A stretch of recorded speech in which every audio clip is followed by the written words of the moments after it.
নমস্কার বন্ধুরা, তোমরা সবাই কেমন আছো? বড়দের প্রণাম, ছোটদের অনেক অনেক ভালোবাসা। হচপচ রান্না করে চটপট আমি আরেকটি রেসিপি নিয়ে চলে এসেছি, তোমরা দেখতে থাকো। দেখো, আজ আমি মোচা কোপ্তা বানাবো। কিভাবে চটজলদি বানিয়ে নেওয়া যায় আর কেটে মোচা না কেটে কিভাবে রান্না করা যায় সেটাই তোমাদের সাথে আজকে শেয়ার করব। দেখো, মোচাটাকে এমনি ছাড়িয়ে নিয়েছি, মোচার গায়ের থেকে ফুলগুলো ছাড়িয়ে নিয়েছি। ছাড়িয়ে নিয়ে এবার আমি সেদ্ধ করে নেব। একটু নুন আর হলুদ আর জল দিয়ে কুকারে সিটি মেরে নেব। মোচাটা কিন্তু আজকে কাটিনি, দেখতেই পেলে।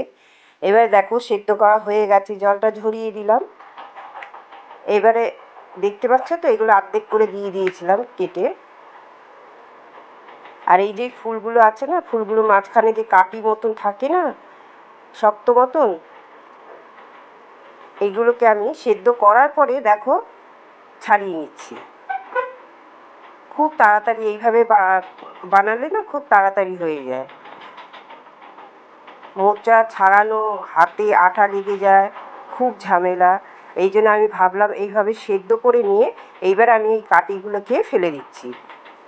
আর কাঠিগুলো দেখো কত তাড়াতাড়ি বেরিয়ে আসছে। ব্যাস, কাঠিগুলো ফেলে দিয়েছি। এবারে চটকে নেব ভালো করে মোচাগুলোকে। চটকাতে চটকাতে আবার যেই কাঠিগুলো বেরিয়ে আসবে আমি ফেলে দেবো। দেখো, ভালো করে চটকে নিয়েছি, মনে হচ্ছে যেন মোচাটা মিহি করে কাটা হয়ে গেছে। এইভাবে চটকে নিলেই হয়ে যাবে, আলাদা করে আর মিহি করে কাটতে লাগবে না। এইবার আমি ভালো করে নিগড়ে জলটাকে ফেলে দিচ্ছি।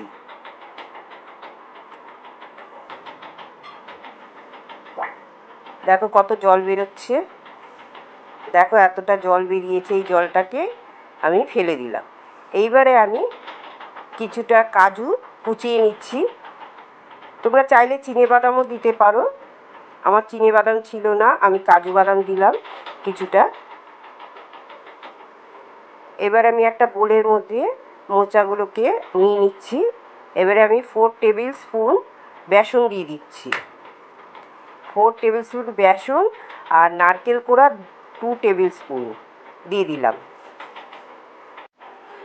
এবারে দেখো 1 টিস্পুন আমি কাঁচা লঙ্কা বাটা দিয়ে দিচ্ছি। এরপরে আমি দিয়ে দেব আদা বাটা 1 টিস্পুন, হাফ টিস্পুন আমি হলুদ গুঁড়ো দিয়ে দিলাম, 1 টিস্পুন জিরের গুঁড়ো, হাফ টিস্পুন ধনের গুঁড়ো, আর লাল লঙ্কার গুঁড়ো হাফ টিস্পুন। এবার নুনটা স্বাদ মতন, চিনিটাও স্বাদ মতন দিয়ে দিতে হবে। ঝালটা যে যেরকম খাবে সেরকমই দেবে। আর গরম মশলার গুঁড়ো দিয়ে দিলাম এখানে 4 চামচের 4 ভাগের 1 ভাগ। এবারে আমি এখানে কাজুগুলো দিয়ে দিলাম আর একটা আলু আমি গ্রেট করে দিয়ে দিচ্ছি। তোমরা চাইলে 2টো আলুও দিতে পারো, তাহলে একটু বাড়বে আর কি। এখানে আমার 20 পিস হয়েছে কোপ্তা। তো তোমরা চাইলে আর একটু বেসনও দিতে পারো আর আলুও দিতে পারো। এটা আমি 5 মিনিট আর কি চাপা দিয়ে রেখেছি মেখে নিয়ে। এবার হাতে একটু তেল মাখিয়ে নিলাম। তেল মাখিয়ে আমি এবারে কোপ্তাগুলো গোল গোল করে বানিয়ে নেব।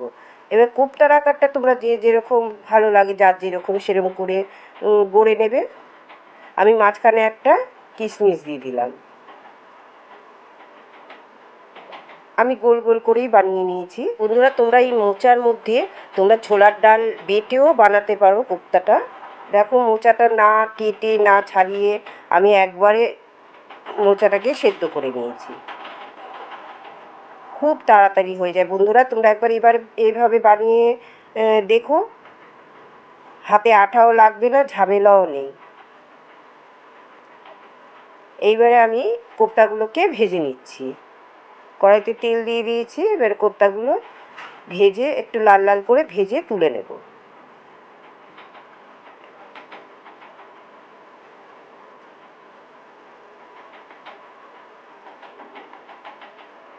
দেখো ভাজাটা হয়ে গেছে, এবার আমি তুলে নেব।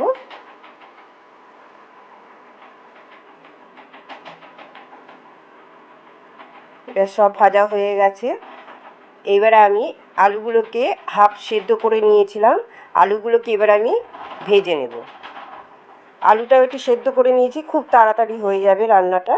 একটু নুন আর হলুদ দিয়ে গ্যাসের ফ্লেমটা বাড়িয়ে আমি একটুখানি লালচে করে ভেজে নিলাম।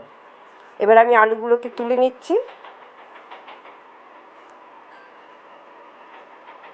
ভাজা হয়ে গেছে। এবারে আমি এখানে হাফ টিস্পুন গোটা জিরে, সাদা জিরে দিয়ে দিলাম, একটা শুকনো লঙ্কা দিয়ে দিলাম ফোড়নে, আর এখানে গরম মশলা, দুটো এলাচ, একটা দারচিনির টুকরো আর লবঙ্গ দুটো আর একটা তেজপাতা ছিঁড়ে দিয়ে দিলাম ফোড়নে। এবার আমি টমেটো পেস্ট করে রেখেছিলাম, দুটো টমেটো গ্রাইন্ডারে পেস্ট করে রেখেছিলাম, ওটাও দিয়ে দিলাম। এবারে দেখো এর মধ্যে এক এক করে আমি এবারে মশলা দিয়ে দেবো। হলুদ গুঁড়ো দিয়ে দিলাম 1 চা চামচ, 1 চা চামচ জিরের গুঁড়ো দিয়ে দিলাম, হাফ চা চামচ ধনের গুঁড়ো দিয়ে দিলাম, আর লাল লঙ্কার গুঁড়ো দিয়ে দিচ্ছি হাফ চা চামচ। এইবারে আমি এটাকে কষিয়ে নিচ্ছি, একটু জল দিয়ে দিতে হবে, জলটা দিয়ে একটু কষিয়ে নিতে হবে। এবার আমি এর মধ্যে স্বাদ মতন নুন দিয়ে দিলাম, চিনিটাও স্বাদ মতন দিয়ে দিলাম, চিনিটা দিলাম একটু বেশি দিলাম, কেন কোপ্তা তো একটু মিষ্টি মিষ্টি হবে মোচার। এবারে লঙ্কা দেখো, কাঁচা লঙ্কা বাটা 1 চা চামচ, আদা বাটা 1 চা চামচ দিয়ে দিলাম। এবারে সমস্ত মশলা অল্প অল্প করে জল দিয়ে কষিয়ে নিতে হবে। দেখো কাশ্মীরি লঙ্কার গুঁড়ো হাফ চা চামচ দিয়ে দিলাম, দিয়ে এবার ভালো করে কষিয়ে নেব। কষানোটা অনেকটাই হয়ে এসছে। এবার আমি আলুটা দিয়ে দিচ্ছি, ভাজা আলুটা দিয়ে দিলাম, দিয়ে এবারে একটু কষিয়ে নেব। কষিয়ে জল দিয়ে দিলাম। জলটা এখানে পরিমাণ মতন দিতে হবে, বেশি পাতলাও হবে না, একটু গ্রেভি থাকবে। এবার আমি ঢাকা দিয়ে দিলাম, গ্যাসের ফ্লেমটা বাড়িয়ে দিয়েছি, দেখো ফুটে গেছে। এবার ঢাকাটা খুলে একটু নেড়ে দিতে হবে, নেড়ে দিয়ে আবার চাপা দিয়ে দিয়েছিলাম। এবার আমি আবার ঢাকাটা খুলে এইবারে আমি কোপ্তাগুলো সমস্ত দিয়ে দিচ্ছি। যারা নতুন বন্ধুরা দেখছো, তোমাদের যদি এই রেসিপিটা ভালো লাগে একটা লাইক, শেয়ার, সাবস্ক্রাইব করে দিও। যখনই আমি নতুন ভিডিও ছাড়বো অল বাটনটা প্রেস করে দিলে সবার আগে নোটিফিকেশান তোমাদের কাছে পৌঁছে যাবে। আবার আমি চাপা দিয়ে দেবো, 5 মিনিটের মতন চাপা দিয়ে রাখবো। আমার কিন্তু এই কোপ্তাগুলো কিন্তু ভেঙে যায়নি। 5 মিনিট চাপা দিয়ে রাখার পরে এইবার আমি খুলে ঢাকাটা খুলে চা চামচের হাফ চামচেরও কম আমি গরম মশলা গুঁড়ো দিলাম, আর 1.5 চামচ আমি এখানে ঘি দিয়ে দিলাম নামাবার আগে। মিনিট খানিক চাপা দিয়ে রেখে দেবো। দেখো আমার হয়ে গেছে মোচার কোপ্তা।